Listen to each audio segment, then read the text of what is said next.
여러분 안녕하십니까, 강신업 변호사입니다. 이번 G7 국가에서 단연코 중요한 의제는 중국이었습니다. 미국뿐이 아니라 이제 G7 국가들도 중국의 무역 형태에 대해서 걱정을 쏟아냈습니다. 중국이 만악의 근원이라는 것입니다. 지금까지 나온 정치권 뉴스를 종합하면 G7에서는 중국의 과잉 공급이 시장을 왜곡한다는데 G7 국가들이 동의했습니다. 단순히 미국만의 문제가 아니라 세계 시장에서 덤핑 공급 수준으로 밀어붙이는 탓에 시장 교란이 심각하다는데 G7 국가들이 입을 모은 것입니다. 다시 말하면 중국의 무역 행태에 대해서 비판의 지금 목소리를 같이 내고 있는 겁니다. G7 국가에서는 이란 문제라든가 우크라이나 문제도 하나의 주요 의제였지만 중국 문제가 상당히 가장 큰 의제 중에 하나였습니다. 우르줄라 폰데어 라이엔 유럽연합 집행위원장은 2001년 중국을 세계무역기구에 가입시킨 것이 문제의 뿌리라고까지 말했습니다. 세계무역기구가 뭡니까? WTO입니다. 중국을 2001년에 세계무역기구에 가입을 시킨 것, 그것이 바로 문제의 뿌리다. 가입시키지 말아야 했다는 얘기입니다. 트럼프 대통령을 향해서 우리끼리 싸울 게 아니라 중국이라는 공통의 위협에 대응해야 한다는 말까지 했다고 합니다. 다시 말하면 유럽연합 EU 집행위원장이 트럼프를 향해서 트럼프와 EU가 힘을 합쳐서 중국에 맞서 싸워야 한다는 말을 했다는 것입니다. 다시 말하면 트럼프와 보조를 같이 하겠다는 겁니다. 그러니까 WTO에 중국을 가입시킨 것이 문제의 뿌리라고 말하면서 중국의 지금 무역 행태가 세계 시장 질서를 지금 무너뜨리고 있다. 그리고 혼란시키고 있다. 라는데 지금 집행위원장이 의견을 같이 하고 있는 겁니다.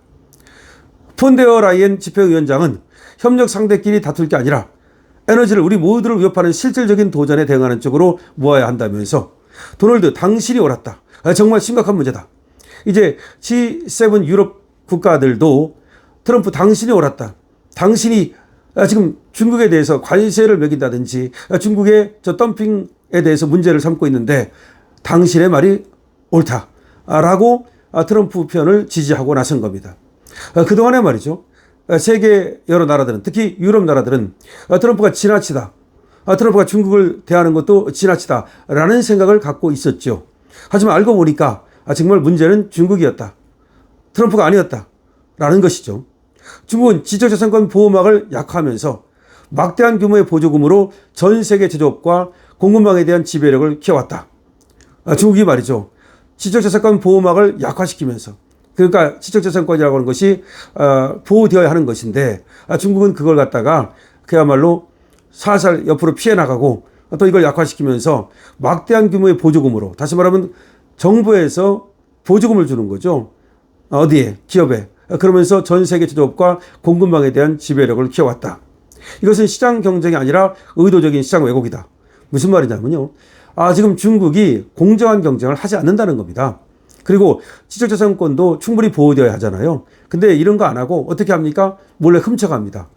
우리 대한민국의 반도체 기술을 훔쳐가죠. 삼성전자 기술을 훔쳐가고 자동차 기술을 훔쳐갑니다. 이런 식으로 하면서, 그리고 또 국가에서 또 기업에 보조금을 주는 형식으로 해가지고서 의도적으로 키운다든지, 이렇게 하면 시장 질서가 무너지는 거죠.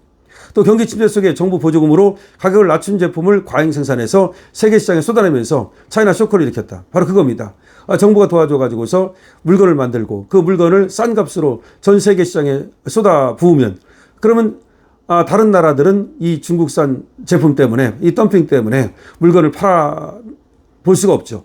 그리고 중국에서 밀려드는 그런 제품들 때문에 자국 시장에, 그리고 자국 기업이 무너지죠. 이런 국가주도 성장의 영향에 대해서 중국이 좀 더 책임감을 가져야 되고, 그렇게 할 수 있도록 중국을 압박해야 된다. 다시 말하면 중국은 국가주도 성장이라는 공산주의식 그 성장을 하는데, 국가에서 보조금을 줘가지고 물품을 만든 다음에, 그럼 그 물품이 싸게 나가잖아요. 그러면 싸게 그냥 덤핑을 쳐가지고 전 세계에 쏟아내면, 그러면 그 물건을 수입하는 쪽에서는 중국산 제품 때문에 자국산 기업이 무너지잖아요. 자국산 제품을 만들 수 없고, 그 다음에 또 자기네 기업이 무너지고, 이런 식으로 중국 때문에 전 세계 시장 경제 질서가, 산업 경제 질서가 무너졌다는 겁니다. 이 밖에도 중국이 유사 독점 상대인 히토리를 무기화해서 핵심 산업 경쟁자들에게 타격을 가했다. 그렇죠. 중국이 희토류가 있죠. 이 희토류를 무기화해 가지고서 이걸 파느니 안 파느니 그러면서 산업 경쟁자들에게 타격을 가하고 있죠. 그러니까 중국이라는 나라가 이렇게 보니까 자기들만을 생각하고 세계 질서를 어지럽히고 있다고 지금 얘기가 되는 겁니다. G7 정상회의에서 나온 주장은 그런데 중국 쪽에서는 사실과 다르다. 왜 중국을 그렇게 악마화시키느냐라면서 중국은 딴 얘기를 합니다. 하지만 지금 중국의 덤핑 수출이 세계 경제에 또 한 번의 차이나 쇼크를 불러올 것이라고 뉴욕타임스가 지금 전망하고 있습니다. 중국의 덤핑 수출이 세계 경제에 또 한 번의 차이나 쇼크를 불러올 것이라고 뉴욕타임스가 밝히고 있습니다. 자국 경제의 3분의 1을 차지하는 부동산 시장이 무너지면서 다시 말하면 중국의 부동산 시장이 무너졌습니다. 경기 침체에 중국이 빠졌습니다. 그러자 중국 정책 당국은 제조업체와 수출업체에 자금을 쏟아부어서 이를 만회하려 하고 있습니다. 다시 말하면 중국에서 부동산으로 경제를 키웠는데 부동산 시장이 무너졌습니다. 그러니까 중국이 그에 대한 대책으로 제조업체 그리고 또 수출업체 여기다가 돈을 쏟아붓고 있습니다. 그래가지고 물건을 만들어가지고 전 세계에 싸게 팔겠다는 겁니다. 그러면 예를 들어 전기차 같은 걸 생각해 봅시다. 중국은 전기차 기술을 전기차 가격을 말이죠 34%까지 덤핑 치고 나오고 있습니다.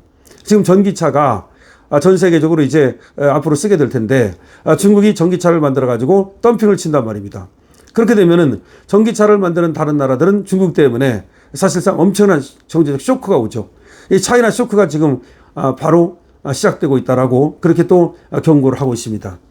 자, 그래서 중국이라는 나라가 자기 나라에서 그 부동산 시장 때문에 경제 발전이 있었는데 이것이 지금 버블이 돼서 막 무너지고 있습니다. 그러면서 중국이 사실 안에서부터 무너지고 있어요.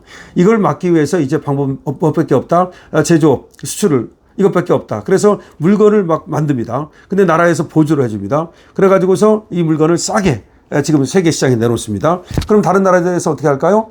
그 중국산 제품 때문에 자기 나라의 제품이 안 팔리죠. 그러면 자기 나라 기업이 죽죠. 그러니까 전 세계 시장 경제가 무너지죠. 이렇게 되는 겁니다. 예를 들어 전기차 같은 경우도 바로 지금 중국에서 만들어가지고 덤핑을 쳐가지고 세계 시장에 공급을 하면 그러면 미국에서도 전기차 만드는데 일론 머스크 같은 경우 이 중국산 때문에 엄청난 타격이 올 거 아닙니까? 바로 그런 얘기를 하는 것인데요.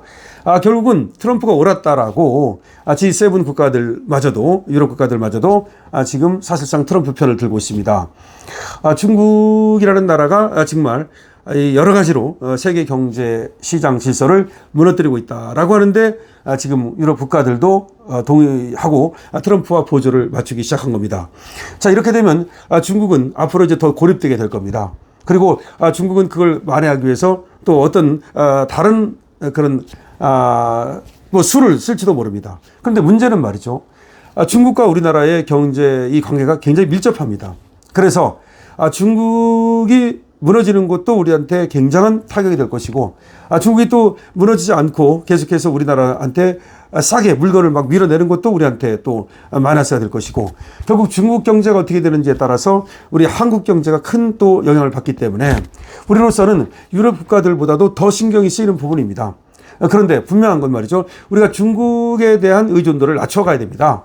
중국이 지금 안에서 부동산 시장이 버블로 폭파되고 있고 그리고 또 중국이 무너질지 모른다는 또 시진핑이 실격할지도 모른다는 얘기가 계속 나오고 있거든요. 그런 차에 우리가 중국에 대한 의존도를 자꾸 키우면 안 됩니다. 중국은 결국은 우리한테 도움이 안 되는 나라입니다. 우리 무역도 말이죠. 우리는 중국에 대해서 엄청난 적자를 보고 있습니다. 다만 미국에서 벌어들이고 있죠. 미국에서 벌어들인 돈을 중국에서 까먹는 형식인데 우리나라도 지금 무역 적자가 있고 그다음에 지금 경제 성장률이 마이너스로 뒷걸음치고 있습니다. 이런 상황에서 중국과의 관계를 어떻게 설정하느냐에 따라서 대한민국의 미래가 달라질 수가 있습니다. 중요한 거는 대미 외교가 중요하고 그다음에 경제 관계도 미국과의 관계가 중요하지 중국과의 관계가 더 중요한 것은 아니라는 점. 그리고 중국 의존도를 낮춰야 된다는 점. 이거는 분명히 우리가 명심해야 됩니다. 그럼에도 불구하고 어떤 좌파 정권이라고 하는 그런 이유로 그다음에 김민석 같은 애가 중국 청와대를 다니면서 거기서 뭔가 중국의 지원을 받은 것 같은데 그런 것이 원인이 돼서 우리가 중국하고 자꾸 가까워지고 중국 경향 중국의 어떤 그 쏠리는 그런 경향을 보일 때 대한민국의 미래는 어둡습니다. 다시 한번 말씀드립니다. 중국은 지금 세계 공적이 됐습니다.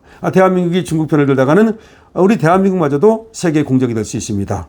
정말로 이거 조심스럽게 접근해야 되는 중요한 문제입니다. 여러분들의 의견을 많이 적어주십시오. 강시암TV입니다.